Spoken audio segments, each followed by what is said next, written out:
Pemirsa apa kabar? Saya Lili Suryati akan membawakan Warta Berita PTS tanggal 18 Desember.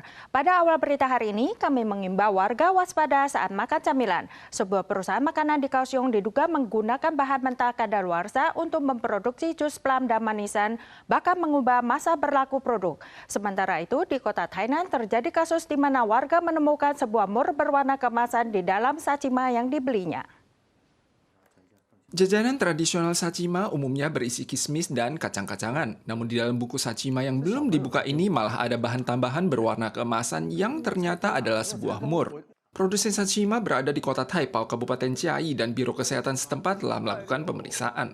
Petugas menemukan produk bahan kadaluarsa pada perusahaan Jiolong Chai Food di Kaohsiung ini, mencakup pasta goji berry yang kadaluarsa 5 tahun, kismis dan zaitun madu yang kadaluarsa 1 hingga 2 tahun. Pelaku usaha diduga menggunakan bahan mentah kadaluarsa untuk membuat jus plum dan manisan, bahkan mengubah masa berlaku produk. Pihak kejaksaan mengenakan uang jaminan $200.000 dan pelaku usaha dilarang meninggalkan Taiwan. Produsen menekankan bahwa tidak ada produk dengan bahan kadaluarsa yang beredar di pasaran. Namun pakar mengingatkan, konsumsi manisan kadaluarsa beresiko mengakibatkan keracunan makanan. 加工食品，包括我们的蜜饯，只要过期的话，建议直接丢弃，不要吃。因为其实我们过期的蜜饯容易受到环境中的微生物的污染。 Perusahaan sempat meraih penghargaan Mittelstand Taiwan dan penghargaan dalam hal kepuasan konsumen. Namun kini lingkungan kerja perusahaan tidak memenuhi standar sanitasi, sumber bahan dan produk juga tidak terlampir secara rinci, sehingga diminta menghentikan operasi dan penjualan hingga akhir tahun oleh Departemen Kesehatan Kaohsiung. Semua produk di 21 kota dan kabupaten juga telah ditarik dari rak toko. Lantai paling atas sebuah pabrik di distrik Sanchong, kota New Taipei dibangun dan disekat menjadi 14 kamar dan 15 kamar mandi untuk disewakan ke PMA dan pekerja lokal. Setelah terjadi kebakaran pada bulan Agustus tahun ini, tim damkar baru melaporkannya sebagai bangunan ilegal. Namun pemilik gedung tidak melakukan perbaikan dalam batas waktu sehingga akhirnya dilakukan pembongkaran dengan paksa dan dikenakan biaya pembongkaran sebesar $930.000.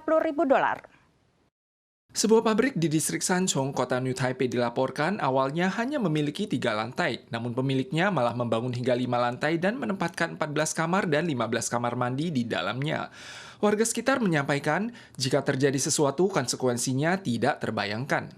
大家都会怕，顶楼加盖他们一定要去政府申请嘛，你消防的那人过才可以呀。 Petugas melakukan pembongkaran paksa dan mengenakan biaya pembongkaran sebesar $930.000 Taiwan. Tim pembongkaran menyatakan bangunan ilegal sebesar ini sudah lama tidak ditemukan di kota New Taipei dalam beberapa tahun terakhir. Pakar pemadam kebakaran memperingatkan, jika kebakaran terjadi pada kasus gedung yang melibatkan lebih dari 10 ruangan seperti ini, tebusannya adalah nyawa banyak orang. 本来我们可能都是砖墙啦或水泥墙嘛，它隔间呢，它可能不会用这样子的材质。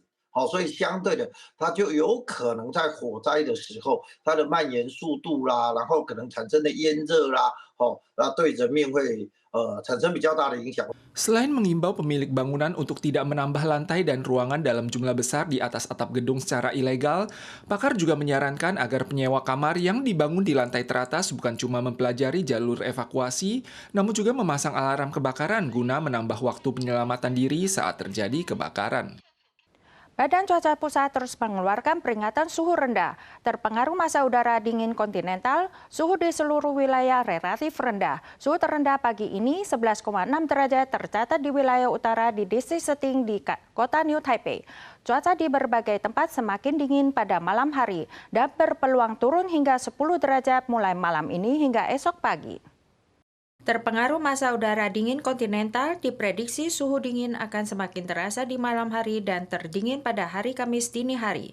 Berkisar pada 12-14 derajat untuk wilayah tengah ke utara dan timur laut, di mana suhu terendah di bawah 10 derajat berpeluang muncul di daerah terbuka. Selain itu, jika suhu rendah dan uap air terjadi bersamaan di daerah pegunungan tinggi, berpeluang turun embun beku, pelet salju atau salju sporadis. Masa udara dingin akan kembali hadir pada hari Sabtu, suhu rendah akan terjadi pada Minggu dini hari hingga Senin dini hari. Seorang pria di Kabupaten Nantou ditipu sebesar $700.000 karena percaya dengan investasi palsu. Dan anaknya memutuskan untuk membalas kembali. Dia berpura-pura menyamar sebagai ayahnya dan berbohong ada kebutuhan mendesak. Berharap uang sebesar $700.000 dikembalikan terlebih dahulu. Dan akan memperkenalkan dua temannya yang ingin ikut serta berinvestasi. Tak disangka sindikat penipuan terpancing dan korban berhasil mengembalikan uang tersebut. Sindikat penipu membujuk korban untuk menginvestasikan $700.000. Setelah memberikan uang, pria tersebut ingin mengambil laba namun uangnya malah tidak dikembalikan. Anaknya pun memutuskan untuk mengambil kembali uang ayahnya.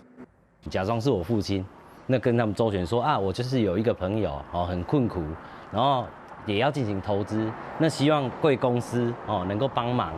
Sang anak awalnya menyamar sebagai ayahnya dan berbohong kepada sindikat bahwa ia ada hal mendesak dan ingin menarik uang terlebih dahulu. Ia juga memperkenalkan dua teman lainnya untuk berinvestasi lalu menyamar sebagai temannya. Oknum pun akhirnya percaya dan benar-benar memberi mereka $700.000 Taiwan. Putra korban berhasil membantu ayahnya mendapatkan kembali $700.000. Oknum kemudian mengatakan bahwa labanya telah terkumpul sebesar $2,35 juta Taiwan, namun harus bayar pajak 5 hingga 10% sebelum mereka dapat menarik uang, tetapi pria tersebut sudah tidak terpancing lagi. Kabupaten Nantou menangani 3.012 kasus penipuan dari Januari hingga November tahun ini dengan total kerugian finansial sebesar $1,24 miliar. Bahkan foto Bupati Susuhua pun pernah dimanipulasi oleh sindikat penipu. Jenis kasus penipuan dan kerugian finansial umumnya adalah investasi palsu. 理财应透过合法管道小心求证，检警不会要求监管账户，不会使用通讯软体传递公文，也不会面交或到府收款。 Polisi mengingatkan bahwa ungkapan laba tinggi dijamin untung sebenarnya adalah penipuan. Warga diharapkan waspada. Dua gempa kuat terjadi dalam 24 jam di negara kepulauan Samudra Pasifik Vanuatu dengan kekuatan 7,3 SR pada tanggal 17 siang dan 5,5 SR pada tanggal 18 pagi hari.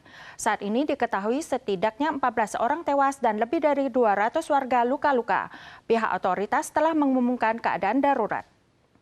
Vanuatu telah memasuki keadaan darurat berdurasi 7 hari setelah dilanda setidaknya 2 gempa kuat dalam 24 jam. Terdapat banyak bangunan di jalanan rusak dan ambruk akibat guncangan gempa.